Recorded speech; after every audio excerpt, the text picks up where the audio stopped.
उदयपुर शहर विधानसभा सीट पर भाजपा की ओर से ताराचंद जैन को टिकट मिलने के बाद लगातार विरोध कर रहे उप महापौर पारस सिंघवी की ओर से सोमवार को निकाली स्वाभिमान रैली को शहर के बड़ा बाजार में पुलिस ने रोक दिया।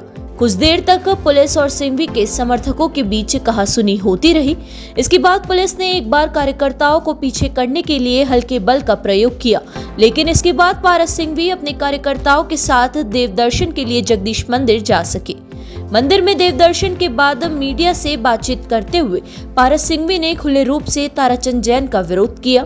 सिंघवी ने कहा कि जिस व्यक्ति ने 12 साल तक पार्टी का विरोध किया, उस व्यक्ति को गुलाब चंद कटारिया के कहने पर टिकट दे दिया और इसी बात का विरोध है। पारस सिंघवी ने कहा कि उन्हें टिकट नहीं मिलेगा चलेगा, लेकिन ताराचंद जैन को टिकट देने के फैसले को पार्टी को बदलना होगा। उन्होंने यह भी कहा कि पार्टी शहर जिला अध्यक्ष रविंद्र श्रीमाली, प्रमोद सामर या फिर उन लोगों में से किसी को टिकट दे जो कि अपनी दावेदारी कर रहे थे, लेकिन ताराचंद जैन का विरोध है और आगे भी रहेगा। भारतीय जनता पार्टी ने जिस तरह का गलत निर्णय किया है, मैंने कल भी कहा, परसों भी कहा, आपके चैनल के माध्यम से भी कहा, मेरा एमएलए बनना मेरा ध्येय नहीं, मेरे स्वाभिमानी रैली के पीछे ध्येय है भारतीय जनता पार्टी का और उदयपुर की जनता का स्वाभिमान रहे। अगर आज कार्यकर्ता के साथ अपमान होगा और कार्यकर्ता अगर विरोध नहीं करेगा, कार्यकर्ता अपने मन की भावना को व्यक्त नहीं करेगा तो कहाँ करेगा।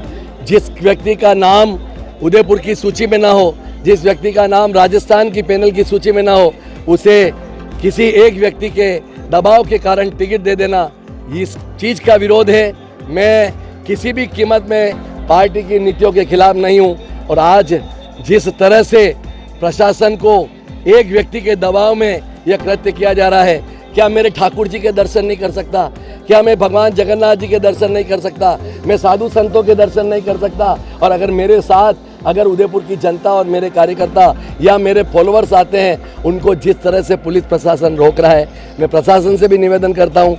8:30 बजे 9 बजे हमने एप्लीकेशन दे दी स्वीकृति के लिए, उन्होंने छाप लगा कर कहा अब आवश्यकता नहीं है स्वीकृति की। उसके पश्चात अगर स्वाभिमान रैली निकलती है और प्रशासन जिस तरह के साथ कर रहा है, मैं एसपी साहब और प्रशासन से भी निवेदन करता हूं, किसी कार्यकर्ता नहीं उदयपुर की जनता के साथ खिलवाड़ न करें। बाकी आगामी दिनों के अंदर परिणाम खराब होंगे, जिसका समस्त हर्जाना पुलिस प्रशासन को भुगतना होगा।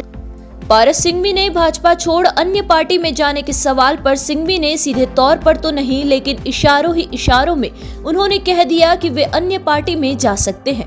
हालांकि कांग्रेस में जाने के सवाल पर कहा कि उनके लिए सभी दरवाजे अभी खुले हुए हैं।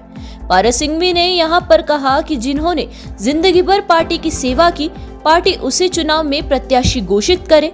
पारस सिंघवी ने कहा कि अगर किसी अन्य पार्टी में जाएंगे तो सबसे पहले कटारिया को फिर से उनके द्वारा दिए गए पद को छोड़ेंगे और उसके बाद अन्य पार्टी में जाने का मन बनाएंगे। मैं बिल्कुल आपके चैनल के माध्यम से 3 दिन से कह रहा हूँ, पार्टी नई निर्णय बदलेगी तो मुझे मेरे मित्रों के साथ, उदयपुर की जनता के साथ, मेरे सभी समाज के लोगों के साथ बैठकर निर्णय करने के लिए विवश होना पड़ेगा। समय आएगा। लगातार कांग्रेस का विरोध किया और हाल ही आपने कहा कि कांग्रेस का बुलावा आता है या कांग्रेस से बुलावा मैंने किसी भी कीमत में ये नहीं कहा कि कांग्रेस का बुलावा आता है। मेरे लिए सभी द्वार खुले हुए हैं। मेरे को अगर मजबूर करोगे, जिस संगठन को मैंने 50 साल देकर पार्टी को आज शीर्ष स्थान पहुंचाने में हजारों लाखों कार्यकर्ताओं ने योगदान दिया, उसमें एक अन्ना छोटा सा कार्यकर्ता मैं भी हूं। लेकिन अगर कार्यकर्ताओं को अपमान होगा तो ऐसी स्वाभिमानी रैली निकालने की आवश्यकता पड़ेगी और स्वाभिमानी के साथ में मेरे लिए सभी द्वार खुले हैं। मैंने ये नहीं कहा कि मैं कांग्रेस में जा रहा हूँ, मेरे लिए सभी द्वार खुले हैं। सभी लोगों के सामने कह रहा हूँ, आपके समाचार पत्रों और टीवी चैनल के माध्यम से कह रहा हूँ, सोशल मीडिया के मार्फत से कह रहा हूँ, मेरे लिए सभी द्वार खुले हैं। मैं किसी एक व्यक्ति के साथ बंधा हुआ व्यक्ति नहीं हूँ।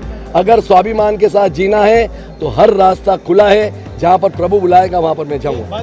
क्या पारस सिंघवी पार्टी के आला कमान के समझाने पर अपने फैसले में बदलाव करेंगे या फिर जब तक ताराचंद की जगह किसी और को प्रत्याशी नहीं बनाया जाता है तब तक विरोध जारी रखेंगे? यह जरूर है कि पारस सिंघवी के इस रवैये से पार्टी को भारी नुकसान हो सकता है, लेकिन ऐसे में पार्टी क्या एक्शन ले सकती है, यह देखने वाली बात होगी।